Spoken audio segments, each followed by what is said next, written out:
வணக்கம் தலைவா, அனைவருக்கும் இனிய வணக்கம். இன்னைக்கு நம்ம இந்த வீடியோல எதை பற்றி பார்க்க போறோம் அப்படின்னு பாத்தீங்கன்னா, இந்த டிஎன்பிஎஸ்சி குரூப் 4 உடைய கட் ஆஃப் மதிப்பெண்கள் என்னவாக இருக்கும். எல்லோருடைய கேள்வியும் பாத்தீங்கன்னா, இந்த டிஎன்பிஎஸ்சி குரூப் 4 கேன்சல் பண்ணிடுங்க. சோ குரூப் 4 தேர்வுன்னு எங்களுக்கு ஒண்ணு கூட இனிமே வைக்கவே வேண்டாம். இப்படி ஒரு தேர்வு வச்சே வேணாம். எல்லா கோச்சிங் சென்டர் லாஸ்ட்ல போயிட்டு இருக்கு. கோச்சிங் சென்டர் தான் நாங்க இழுத்து மூடிட்டு வேற எங்கன்னா போயிடுவோம். குரூப் 4 எக்ஸாமே வைக்காதீங்க அப்படின்ற அளவுக்கு பாத்தீங்கன்னா எல்லோருடைய மனத்திலுமே ஒரு மிக பெரிய அளவுல கேள்விக்குறிகள் போயிட்டு இருக்குங்க. சோ குரூப் 4 உடைய ரிசல்ட் குறித்து நமக்கு ஒரு முக்கியமான தகவல் வெளியாயிருக்கு. என்ன அதை பற்றி எல்லாமே இந்த வீடியோல நான் உங்களுக்கு சொல்ல போறேன். சோ டிஎன்பிஎஸ்சியை பொறுத்த வரைக்கும் ரிசல்ட் பாத்தீங்கன்னா 90 நாட்களை வெளியிட்டுருவோம் அப்படின்னு சொல்றாங்க. குரூப் 4 தேர்வுல 25 கேள்விகள் தவறு அப்படின்னு சொல்றாங்க. இதெல்லாம் உண்மையா?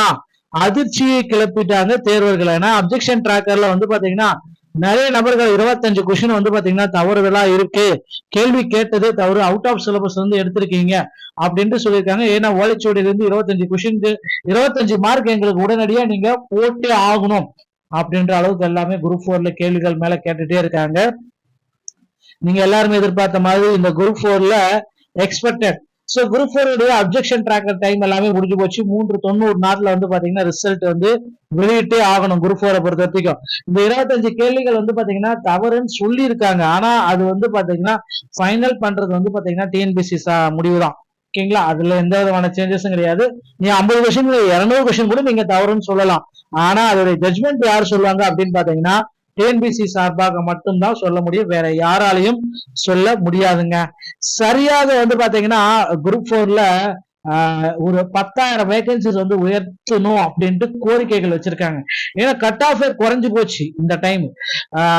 நல்லா படிச்சு, ஏன்னா ஒருத்தர் பாத்தீங்கன்னா கோச்சிங் சென்டர்ல பயங்கரமா ஒரு டாப்பர் படிச்ச டாப்பராலேயே வெறும் 110 மார்க் தான் எடுக்க முடியுது. ஆனா சும்மா எழுதின ஒரு ஆள் பாத்தீங்கன்னா 140 எடுத்திருக்காரு. இதெல்லாம் எங்க போய் சாத்தியமாகும் அப்படின்ட்டு குரூப் 4 தேர்வர்கள் வேதனையில இருக்காங்க. ஏன்னா இவங்களுக்கு பாத்தீங்கன்னா தற்சமயம் ஒரு நல்ல பதில் கொடுக்கணும் அப்படின்னா நிச்சயமா குரூப் 4ல ஒரு மாறுபட்ட ரிசல்ட் டிஎன்பிஎஸ்சி வெளியிடுவாங்க. இல்லைன்னா பாத்தீங்கன்னா போனஸ் மதிப்பெண்கள் வழங்குவாங்க அப்படின்னு எல்லாமே எதிர்பார்க்கறீங்க. ஒருவேளை வழங்கலாம், வழங்காமலும் போகலாம். அது டிஎன்பிஎஸ்சி உடைய முடிவு தான். ஃபைனல் ஜட்ஜ்மெண்ட் பாத்தீங்கன்னா டிஎன்பிஎஸ்சி மட்டும்தான் கொடுக்க முடியும், வேற யாராலையும் அதுக்கு பாத்தீங்கன்னா ஜட்ஜ்மெண்ட் கொடுக்க முடியாது.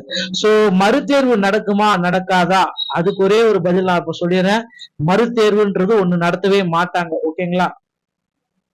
சோ குரூப் 4 உடைய தேர்வு எழுதுவர்களுக்கு இந்த மறுதேர்வுன்னு ஒண்ணு கிடையவே கிடையாது. நோட் பண்ணி வச்சுக்கோங்க.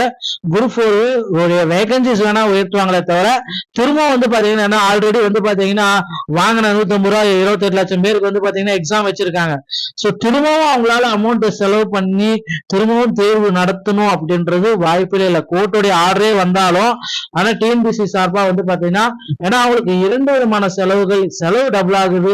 இது எல்லாத்தையும் பாத்தீங்கன்னா அவங்க கண்ட்ரோல் பண்ணதான் நினைப்பாங்களே தவிர இந்த மறுதேர்வு அப்படின்றதுக்கு 100% வாய்ப்பே கிடையாது. சோ இந்த ஆண்டுடைய குரூப் 4 கட் ஆஃப் தான் நான் இப்ப உங்களுக்கு ப்ரெடிக்ஷன்ல சொல்ல போறேன்.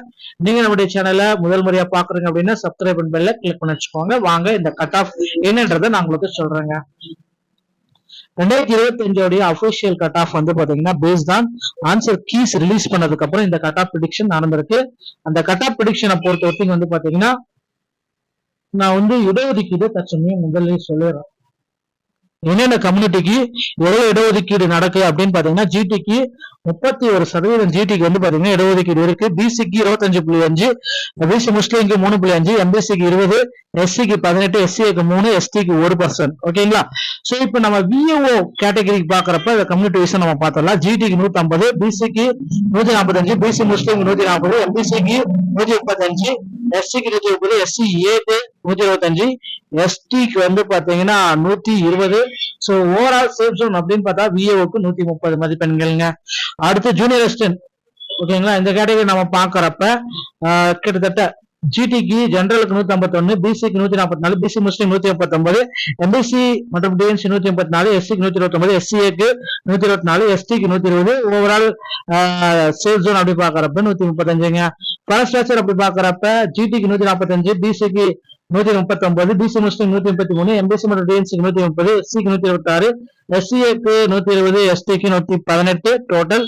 ஓவரால் சேஃப் ஜோன் அப்படி பாக்குறப்ப ஃபாரஸ்ட் வாட்சருக்கு 120 மதிப்பெண்கள். அடுத்து டைபிஸ்டுக்கு ஜிடிக்கு 140, பிசிக்கு 135, பிசி முஸ்லிம் 130, எம்பிசி மற்றும் டிஎன்சிக்கு 124, எஸ்சிக்கு 120, எஸ்சிஏக்கு 118, எஸ்டிக்கு 116. ஸ்டேடைபிஸ்ட் பாக்குறப்ப ஜிடிக்கு 135, பிசிக்கு 133, எம்பிசி முஸ்லிம்க்கு 130, எம்பிசி மற்றும் டிஎன்சிக்கு 127, எஸ்சிக்கு 120, எஸ்சிஏக்கு 118, எஸ்டிக்கு 115ங்க. சோ பிஎஸ்டிஎம் வச்சிருந்தீங்க அப்படின்னா உங்களுடைய கட்டா மதிப்பெண்களை நோட் பண்ணி வச்சுக்கோங்க. ஜிடிக்கு 120, பிசிக்கு 118, பிசி முஸ்லிம்க்கு 115, எம்பிசி மற்றும் டிஎன்சிக்கு 110, எஸ்சிக்கு 108, எஸ்சிக்கு 107, எஸ்டிக்கு 105. ஓவரால் சேஃப் ஜோன் அப்படி பாக்குறப்ப 105ங்க. எக்ஸர்விஸ்மென்ட், டிரான்ஸ்ஜெண்டர் மற்றும் டெஸ்டிடியூடோ பிசி ஜெனரலுக்கு 118, பிசிக்கு 115, பிசி முஸ்லிம்க்கு 110, எம்பிசி மற்றும் டிஎன்சிக்கு 108, எஸ்சிக்கு 105, எஸ்சிஏக்கு 100, எஸ்டிக்கு 100, சேஃப் ஜோன் 100ங்க. சோ ஓவராலா கம்யூனிட்டி வைஸா நம்ம சேஃப் ஜோன் என்னன்றதை நான் இப்ப சொல்லிடுறேன். ஜிடிக்கு 135, பிசிக்கு 130, பிசி முஸ்லிம்க்கு 130, எம்பிசி மற்றும் டிஎன்சிக்கு 125, எஸ்சிக்கு 120, எஸ்சிஏக்கு 120, எஸ்டிக்கு 115ங்க. இந்த மதிப்பெண்கள் நீங்க பெற்றிருந்தீங்கன்னா பாத்தீங்கன்னா இந்த குரூப் 4ல நீங்க ஒரு மிகப்பெரிய சேஃப் ஜோன் வட்டத்துக்குள்ள இருக்கலாம். குரூப் 4 உடைய ரிசல்ட் பாத்தீங்கன்னா அதிகபட்சம் இன்னும் ஓரிரு மாதங்கள்ல நமக்கு கிடைச்சிருங்க. சோ நாம 90 நாள்ல ரிசல்ட் விடுறோம்னு சொல்லியிருக்காங்க. நிச்சயமா 90 நாள்ல குரூப் 4 ரிசல்ட் நாம எதிர்பார்க்கலாம். சோ டிஎன்பிஎஸ்சி சொந்தமான செய்திகள் அனைத்தையும் நீங்கள் உடனுக்குடன் பெற நீங்க நம்முடைய சேனலோட இணைந்திருக்கால். மீண்டும் ஒரு நல்ல தகவலோட நாங்கள சந்திக்கிறேன். நன்றி, வணக்கம், தேங்க்யூ.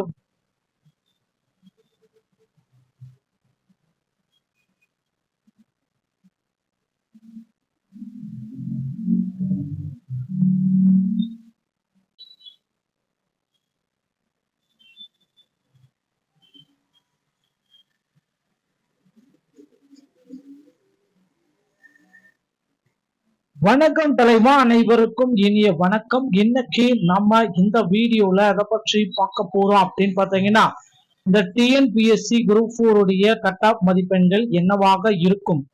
எல்லோருடைய கேள்வியும் பாத்தீங்கன்னா இந்த டிஎன்பிஎஸ்சி குரூப் 4 கேன்சல் பண்ணிடுங்க. சோ குரூப் 4 தேர்வுன்னு எங்களுக்கு ஒண்ணு கூட இனிமே வைக்கவே வேண்டாம், இப்படி ஒரு தேர்வு வச்சே வேணாம், எல்லா கோச்சிங் சென்டர் லாஸ்ட்ல போயிட்டு இருக்கு, கோச்சிங் சென்டர் தான் நாங்க இழுத்து மூடிட்டு வேற எங்கன்னா போயிடுவோம், குரூப் 4 எக்ஸாமே வைக்காதீங்க அப்படின்ற அளவுக்கு பாத்தீங்கன்னா எல்லோருடைய மனத்திலுமே ஒரு மிக பெரிய அளவுல கேள்விக்குறிகள் போயிட்டு இருக்குங்க. சோ குரூப் 4 உடைய ரிசல்ட் குறித்து நமக்கு ஒரு முக்கியமான தகவல் வெளியாயிருக்கு.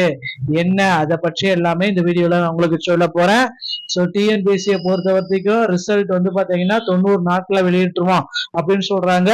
குரூப் 4 தேர்வுல 25 கேள்விகள் தவறு அப்படின்னு சொல்றாங்க. இதெல்லாம் உண்மையா?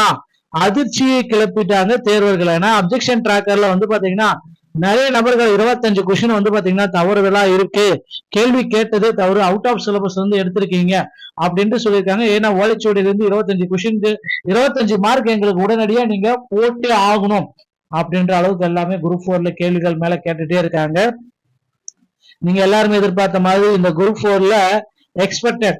சோ குரூப் 4 உடைய அப்ஜெக்ஷன் டிராக்கர் டைம் எல்லாமே முடிஞ்சு போச்சு. 390 நாட்ல பாத்தீங்கன்னா ரிசல்ட் வெளியிட்டே ஆகணும். குரூப் 4 பொறுத்த வரைக்கும் இந்த 25 கேள்விகள் பாத்தீங்கன்னா தவறுன்னு சொல்லி இருக்காங்க. ஆனா அது பாத்தீங்கன்னா ஃபைனல் பண்றது பாத்தீங்கன்னா டிஎன்பிஎஸ்சி முடிவுதான். ஓகேங்களா, அதுல எந்த விதமான சேஞ்சஸும் கிடையாது. நீ 50 கொஸ்டின் 200 கொஸ்டின் கூட நீங்க தவறுன்னு சொல்லலாம். ஆனா அதோட ஜட்மெண்ட் யார் சொல்லுவாங்க அப்படின்னு பாத்தீங்கன்னா டிஎன்பிஎஸ்சி சார்பாக மட்டும்தான் சொல்ல முடியும், வேற யாராலையும் சொல்ல முடியாதுங்க. சரியாக பாத்தீங்கன்னா குரூப் 4ல ஒரு 10,000 வேகன்சிஸ் உயர்த்தணும் அப்படின்ட்டு கோரிக்கைகள் வச்சிருக்காங்க.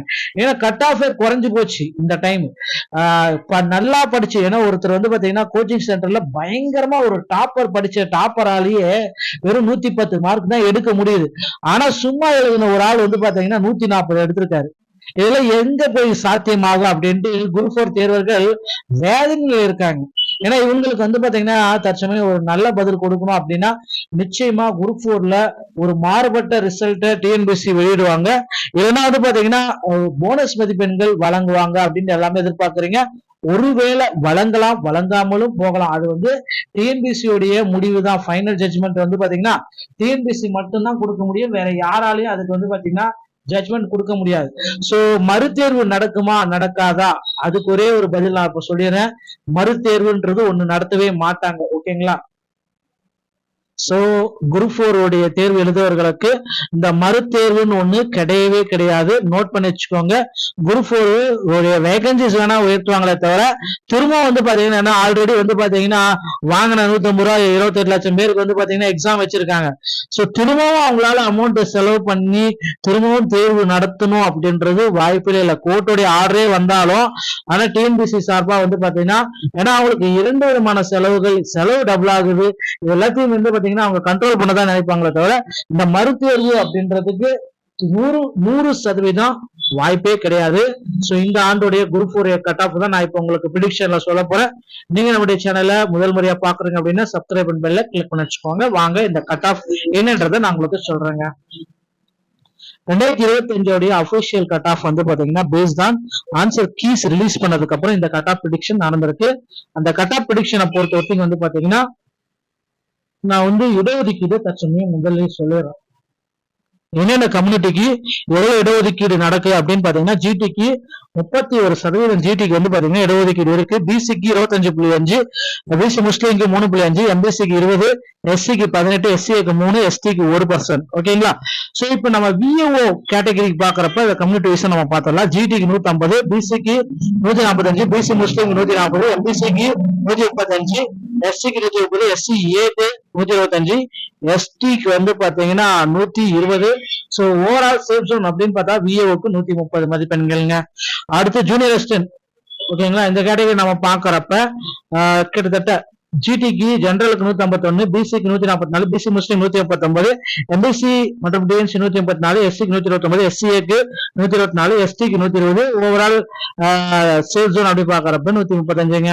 பவர் ஸ்ட்ரக்சர் அப்படி பாக்குறப்ப ஜிடிக்கு 145, பிசிக்கு 139, பிசி முஸ்லீம் 133, எம்பிசி மற்றும் டிஎன்சிக்கு 130, எஸ்சிக்கு 126, எஸ்சிஏக்கு 120, எஸ்டிக்கு 118. டோட்டல் ஓவரால் சேஃப் ஜோன் அப்படி பாக்குறப்ப ஃபாரஸ்ட் வாட்சருக்கு 120 மதிப்பெண்கள். அடுத்து டைபிஸ்டுக்கு ஜிடிக்கு 140, பிசிக்கு 135, பிசி முஸ்லீம்க்கு 130, எம்பிசி மற்றும் டிஎன்சிக்கு 124, எஸ்சிக்கு 120, எஸ்சிஏக்கு 118, எஸ்டிக்கு 116. ஸ்டேடைபிஸ்ட் பார்க்கறப்ப ஜிடிக்கு 135, பிசிக்கு 133, எம்பிசி முஸ்லீம்க்கு 130, எம்பிசி மற்றும் டிஎன்சிக்கு 127, எஸ்சிக்கு 120, எஸ்சிஏக்கு 118, எஸ்டிக்கு 115ங்க. சோ பிஎஸ்டிஎம் வச்சிருக்கீங்க அப்படின்னா உங்களுடைய கட்டா மதிப்பெண்களை நோட் பண்ணி வச்சுக்கோங்க. ஜிடிக்கு 120, பிசிக்கு 118, பிசி முஸ்லீமுக்கு 115, எம்பிசி மற்றும் டிஎன்சிக்கு 110, எஸ்சிக்கு 108, எஸ்சிக்கு 107, எஸ்டிக்கு 105. ஓவரால் சேஃப் ஜோன் அப்படி பாக்குறப்ப 105ங்க. எக்ஸர்விஸ்மென்ட், டிரான்ஸ்ஜெண்டர் மற்றும் டெஸ்டிடியூடோ பிசி ஜெனரலுக்கு 118, பிசிக்கு 115, பிசி முஸ்லீமுக்கு 110, எம்பிசி மற்றும் டிஎன்சிக்கு 108, எஸ்சிக்கு 105, எஸ்சிஏக்கு 100, எஸ்டிக்கு 100. சேஃப் ஜோன் 100ங்க. சோ ஓவராலா கம்யூனிட்டி வைஸா நம்ம சேஃப் ஜோன் என்னன்றதை நான் இப்ப சொல்லிடுறேன். ஜிடிக்கு 135, பிசிக்கு 130, பிசி முஸ்லீமுக்கு 130, எம்பிசி மற்றும் டிஎன்சிக்கு 125, எஸ்சிக்கு 120, எஸ்சிஏக்கு 120, எஸ்டிக்கு 115ங்க. இந்த மதிப்பெண்கள் நீங்க பெற்றிருந்தீங்கன்னா பாத்தீங்கன்னா இந்த குரூப் 4ல நீங்க ஒரு மிகப்பெரிய சேஃப் ஜோன் வட்டத்துக்குள்ள இருக்கலாம். குரூப் 4 உடைய ரிசல்ட் பாத்தீங்கன்னா அதிகபட்சம் இன்னும் ஓரிரு மாதங்கள்ல நமக்கு கிடைச்சிருங்க. சோ நாம 90 நாள்ல ரிசல்ட் விடுறோம்னு சொல்லியிருக்காங்க. நிச்சயமா 90 நாள்ல குரூப் 4 ரிசல்ட் நாம எதிர்பார்க்கலாம். சோ டிஎன்பிஎஸ் சொந்தமான செய்திகள் அனைத்தையும் நீங்கள் உடனுக்குடன் பெற நீங்க நம்முடைய சேனலோட இணைந்திருக்கால் மீண்டும் ஒரு நல்ல தகவலோட நாங்கள சந்திக்கிறேன். நன்றி, வணக்கம், தேங்க்யூ.